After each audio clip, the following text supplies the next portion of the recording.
Hello and welcome to People's Dispatch. India has been one of the countries that has been severely affected by the COVID-19 pandemic, although we don't know the exact extent of the spread so far, and there is speculation that the number of cases right now might be underreported.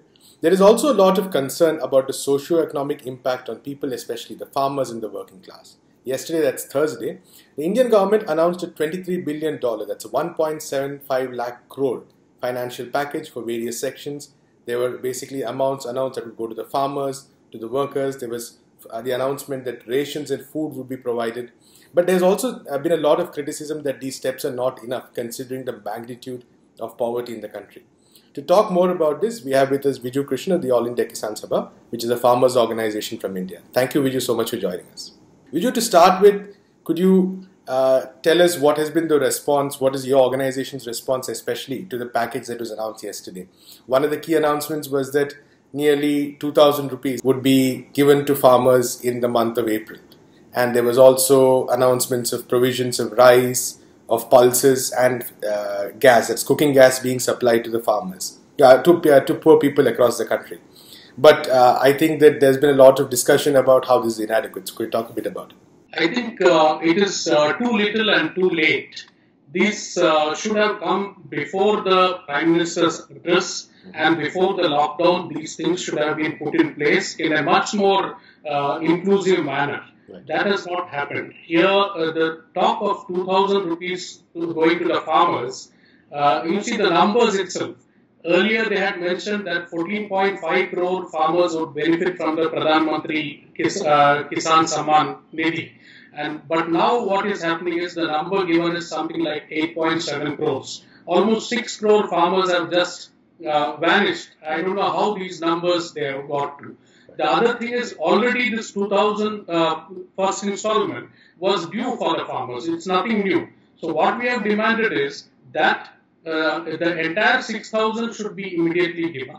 And there should also be that the farmers should be provided with free seeds for the next season and so on. There are such demands that we have made. Right. For the agriculture workers also, it is just a 20 rupee increase. And it is every year there is some increase which is being made. But here you find this 20 rupees is pittance.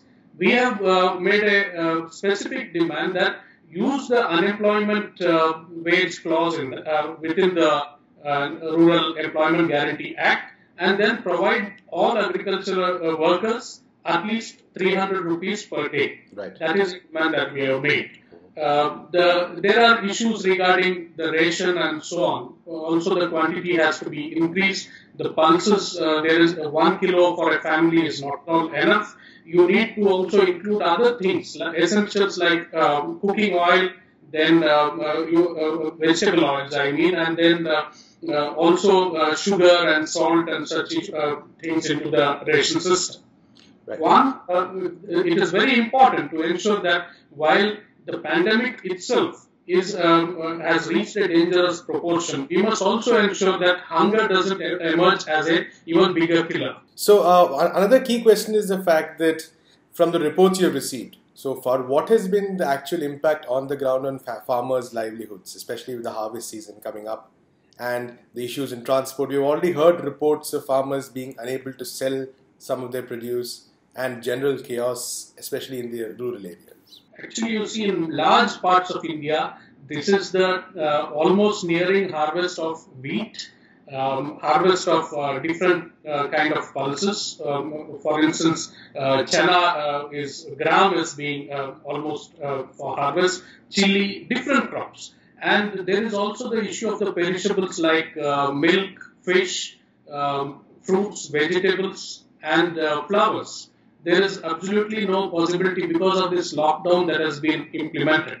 And farmers require this harvest to be done. Otherwise, the entire investment, toil and capital over the last almost a year, that goes down the drain.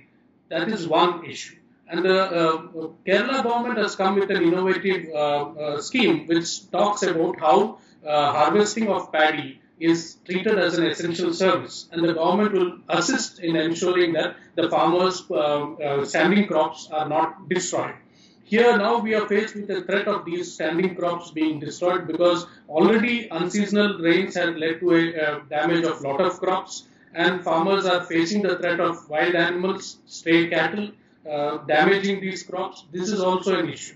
So we have demanded that there should be a relaxation of the lockdown, and with proper protocol being ensured, there should be allowing of harvest for the farmers. There should be marketing also facilities, because milk is milk and other perishables.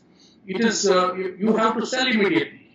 So the government should put in place something to ensure. Otherwise, the country is going to stare at a much bigger crisis of a bigger magnitude, where people would be starving to death. And there's also the issue of credit and debt, because I think a lot of the steps of the government also seem very short term, as in their immediate say handing out cash, for instance.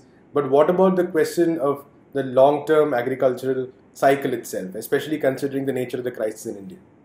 See, actually, even the announcement of 1,70,000 crores, or around $23 billion, we have been demanding in the interim, within a month, to every individual 5,000 rupees. That would come to more than double of the package announced for the entire country yesterday. The other thing is, you require to help the states, a financial package for the states to address the issues of the farmers, the agriculture workers, migrant workers. You are having a huge crisis where the migrant workers are just left to fend for themselves. Nothing is being done by the central government, and even many state governments have actually failed. I think a successful model has been in place in Kerala. You have lessons to learn. This is not time for political bickering. One has to learn lessons from successful models. You have to have a longer plan. It cannot be just an interim 1 month or 2 months. Certain things which have very clearly come out now, the need for nationalizing health facilities, that is something which is very important.